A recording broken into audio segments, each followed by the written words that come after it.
Leanne, well, now you are 6 weeks after your surgery. Tell me how you're doing. I think that I'm doing wonderful because I've got my life back. I am not 100% pain-free, but the majority of the pain that I felt was debilitating has ended. A simple task like going to the grocery store, just walking up and down the aisles, which I couldn't do before without being in horrible pain. I now can do that and bring the groceries home and put them up without having to sit in a chair and let the pain ease up for 15, 20 minutes. I can run errands, more than one. I can go, before I had to go to one store, park in a handicap spot, walk in, go exactly what I was going to get, and then come back, get in my car, and go home. Now I can go into town, I can park my car, I can walk to the drugstore, I can go to the bank, I can go to the post office. It is wonderful. And I have all of you to thank for this, you and Vicki. Oh, well, you're welcome.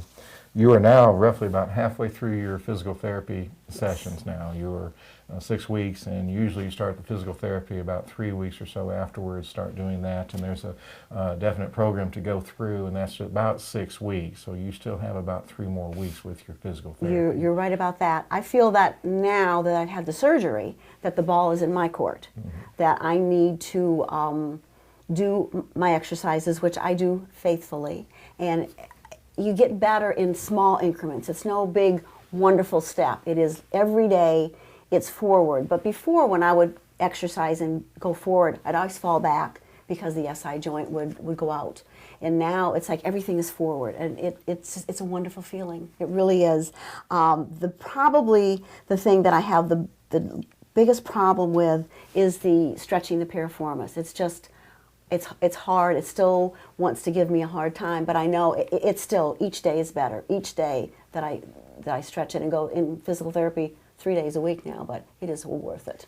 Good, good. And that is part of the reason really for continuing the physical therapy and continuing it for the full 6-week program afterwards, that you'll finish roughly 9 weeks after the surgery, and then continue your stretching and continue your strengthening exercises on your own all the way. We'd like you to do it all the way through 6 months. I will do it. And even beyond, but try for 6 months. Maximum improvement probably would be about 6 months after the surgery.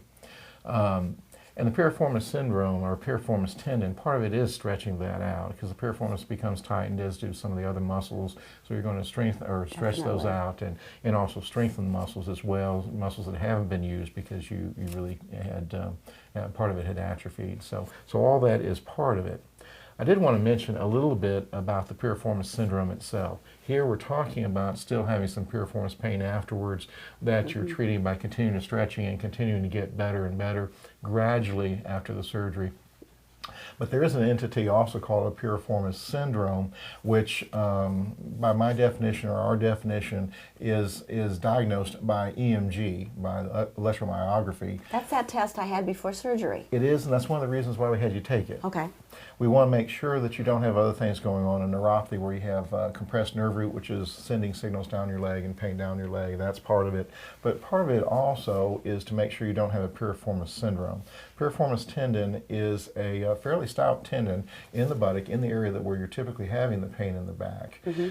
And if it becomes very tight, extremely tight, and maybe hypertrophied a little bit, it can push on the sciatic nerve and some of the other nerves as well, the gluteal nerves as well, pudendal nerve, but especially the sciatic nerve. And if it does, it can mimic sciatica somewhat.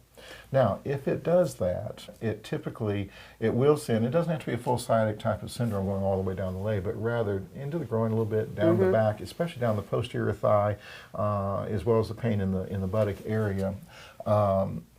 If, in doing the EMGs, we have one of the neurologists, it can be a neurologist, or most of the time we send one to a physiatrist here in the local area, who is very good at determining the H-wave reflex. You have a standard H-wave reflex, which is done with your legs straight, with your body straight and your leg straight, and then you repeat the same procedure with your leg. We call it the fair position, which is flexion, abduction, internal rotation, way up like this, which stretches the piriformis tendon, so that if it's going to cause symptoms with the nerves, it will do it in that position.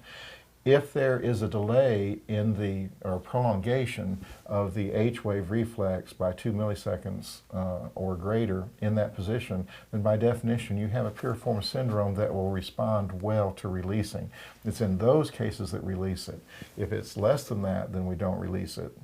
So that's a little bit different than what we kind of talk about, the piriformis pain that you still have to stretch through. Yeah, because it will bother you, but But I don't have the pain. Yeah, you didn't have that. I did not. I don't have to. I don't have to deal with that. And you didn't need the fusion. But we did want to mention that as far as the piriformis syndrome, so that people know really why I had that. Why I had that test. Exactly. The other thing that I need to ask you is when I can go back to work. I am a landscape designer for Habitat for Humanity, and I just, it's a lot of physical stuff, and so I need to know when I can start doing that. Well, we'll let you do the light duty now. Okay. We will let you start walking. We'll limit your lifting. No real heavy lifting. We actually prefer that you limit that. Keep it reasonable for the rest of your life. But you may gradually increase the lifting and all, particularly at 3 months and on up to 6 months. But for right now, we'll let you again just lift 10 pounds, maybe a little bit more, and be very careful with that. When do you think I can get to 20 pounds? That's about what the 3-gallon shrub is. I think probably wait until about 3 months. Okay, I can do that. And it's a gradual increase. Yes. And you have to listen to your body always with this too, and no sudden lifting or sudden motions or jarring type of motions. In general, I would say that you should be limited as far as repetitive type things too. We don't want you to do the repetitive bending or the repetitive lifting also. Okay, I do a lot of bending and lifting, but it's not repetitive. I'm doing it sporadically. And then I've got to go down to another house and I have to walk down there, and I think that will work out pretty well. Okay, well, good. Well, I am thrilled. I know that I still have a ways to go. I realize that. I still have a body that's not as young as it used to be, and I have to deal with the pains that you just have with aging. But the pain, the debilitating pain that stopped me is gone, and my movement is back. I move fast. I love it. I have my quick movements back. And I know when I first filled out the paperwork in your office, one of the things that it said at the top of the page, it said, how has this SI, or your problem basically, changed you? And I said, it changed who I was. I was not who I am. And I now am back. And that's a wonderful gift that you and Vicki have given to me. And I really thank you. Oh, we appreciate that very much. We're very happy that you're doing so well. I am. I really am. Thanks.